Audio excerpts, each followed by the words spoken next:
Swastiastu. Om Awignamastu Namo Sidam.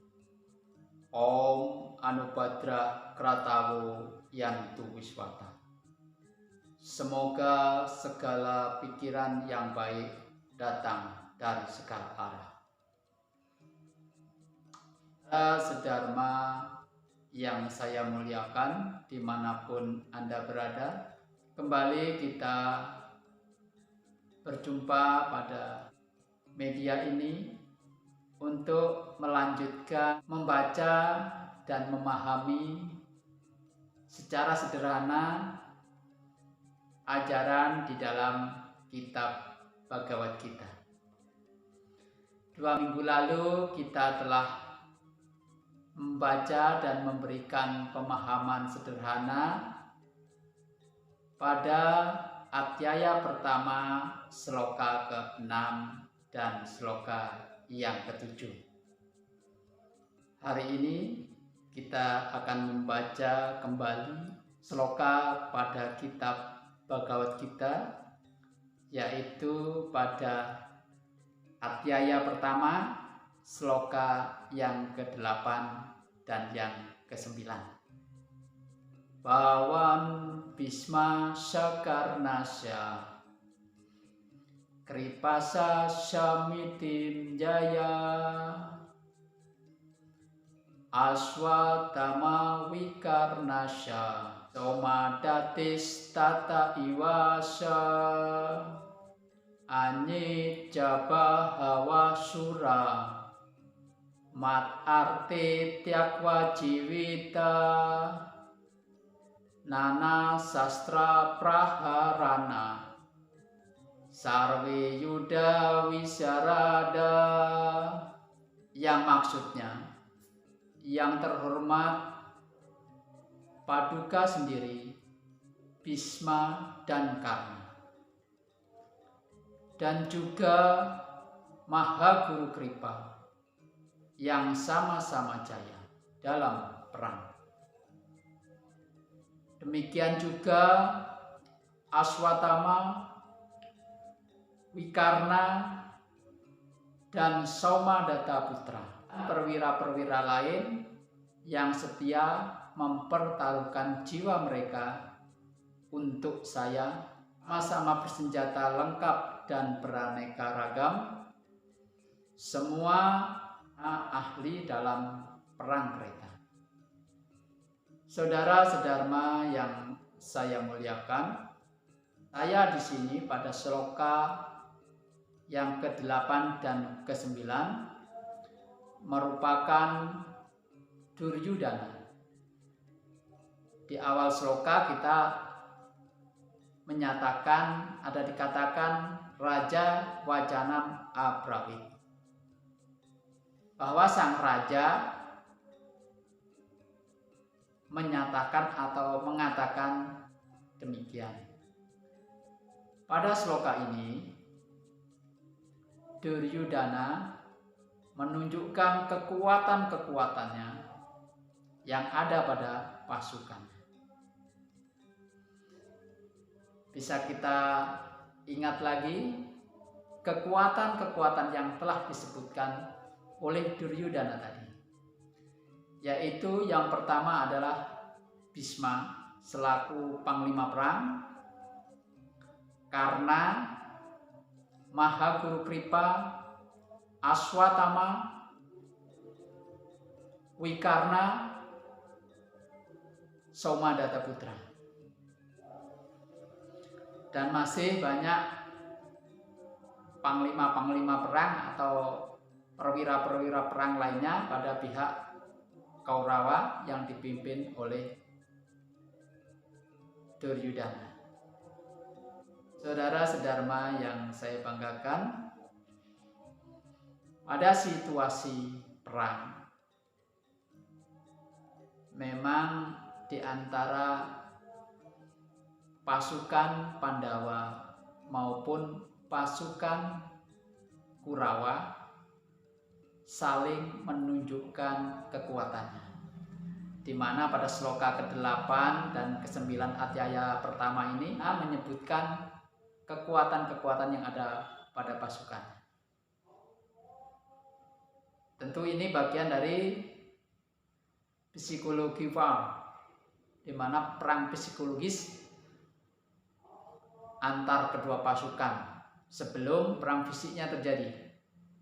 Mari kita dekatkan atau kita arahkan seloka ini ke situasi kita saat ini.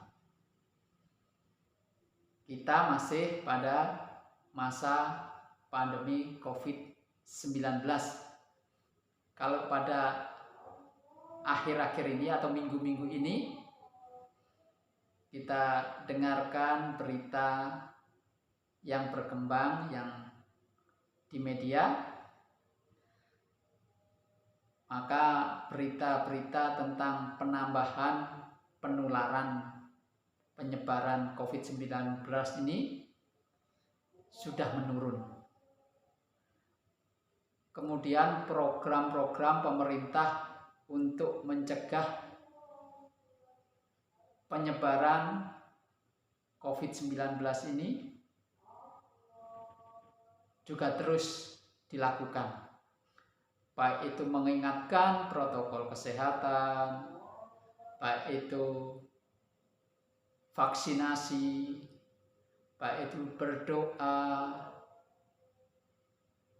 maupun kegiatan-kegiatan untuk mencegah adanya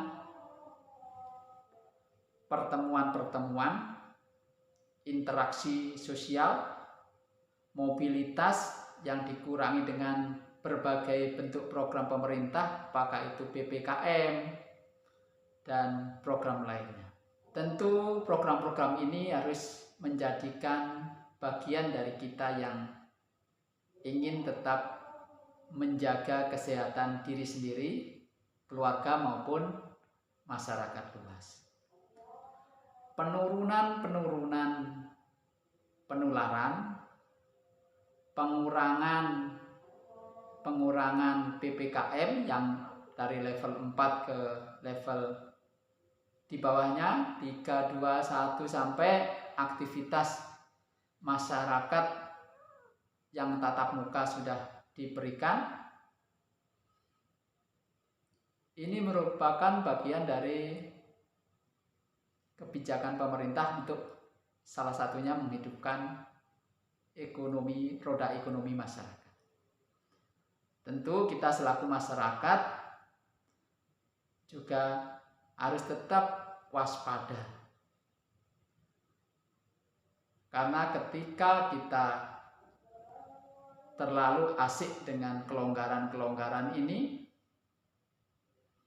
terlalu terlena dengan kelonggaran-kelonggaran yang diberikan dan melupakan protokol kesehatan, maka ini bisa menjadi celah penyebaran penularan coronavirus lagi. Jadi walaupun PPKM sudah diturunkan, program-program pemerintah yang berkaitan dengan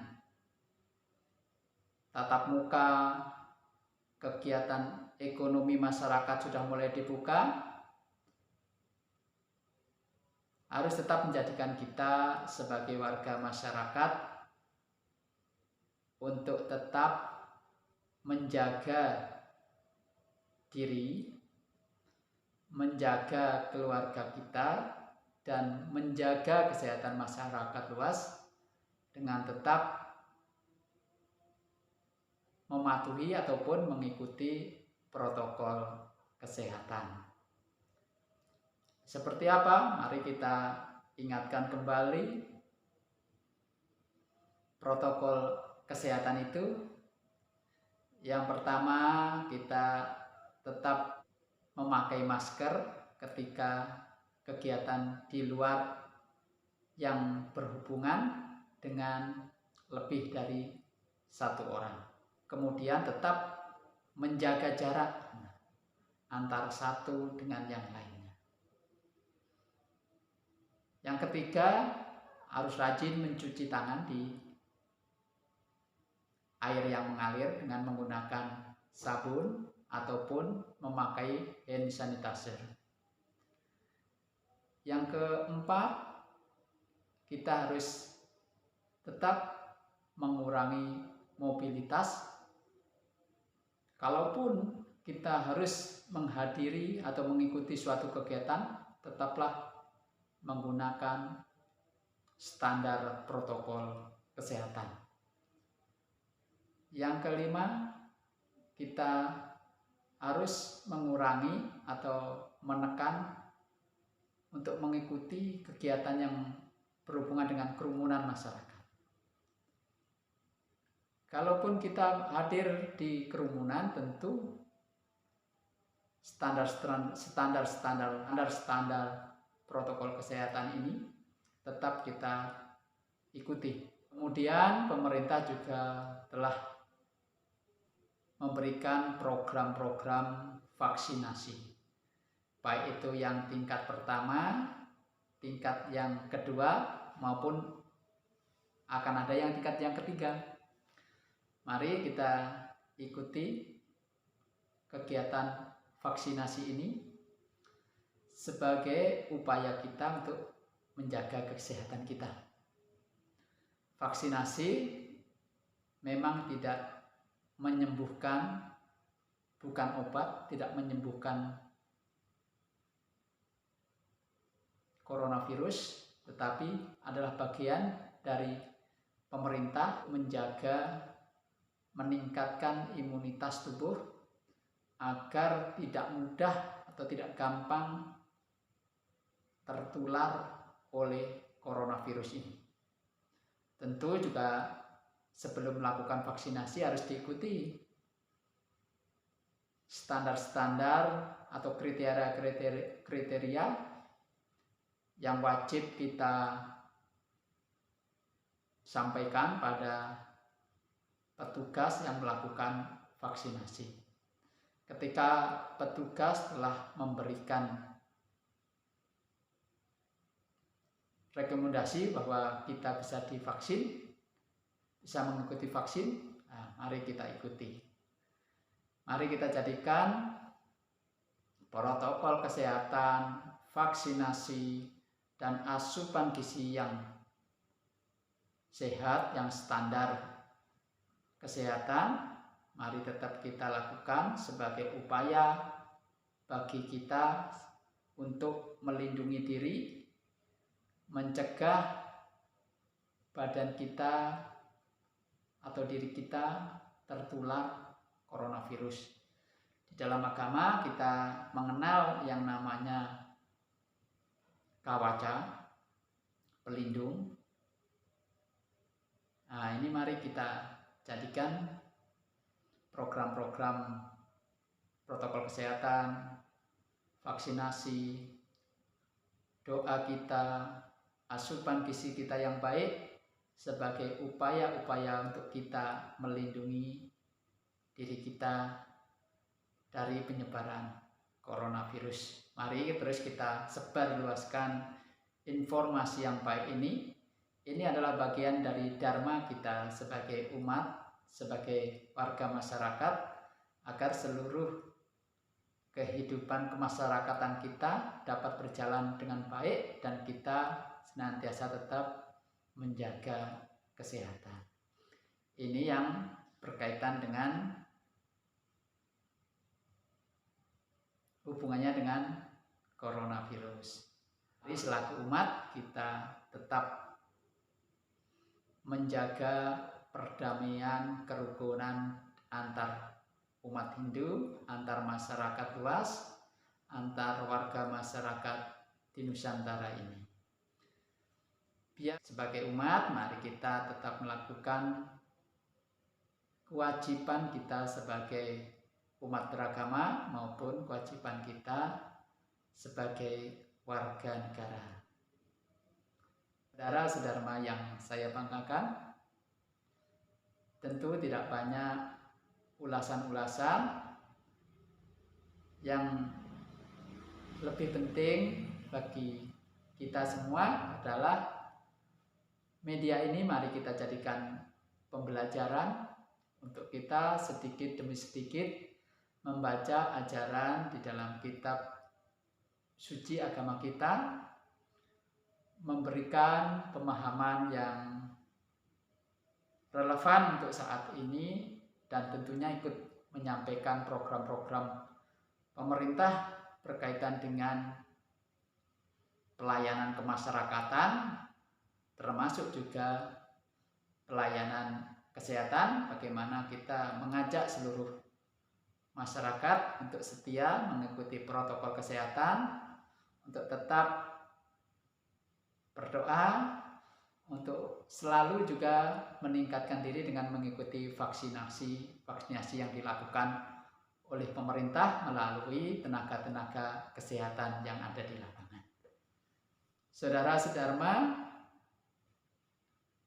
demikianlah yang dapat saya sampaikan untuk kesempatan ini. Mari kita tetap selalu menjaga kesehatan kita dengan mengikuti protokol kesehatan.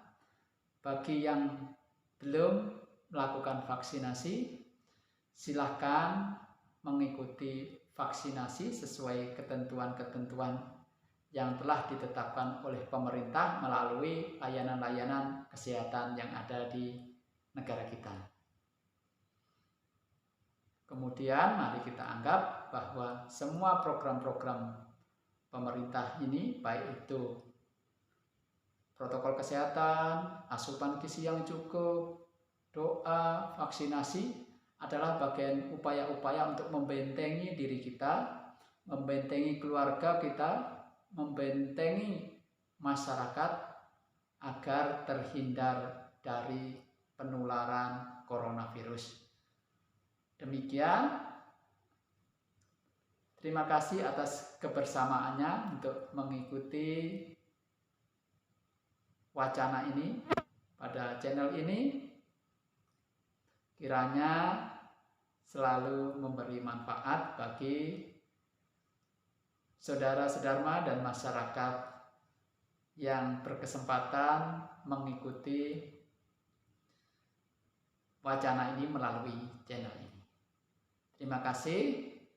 Semoga segala kebaikan datang dari segala penjuru. Dan mari kita akhiri dengan mengucapkan Om Loka Samasta Sukhino Bhavantu. Semoga seluruh isi alam berbahagia. Om Shanti, Shanti, Shanti. Om.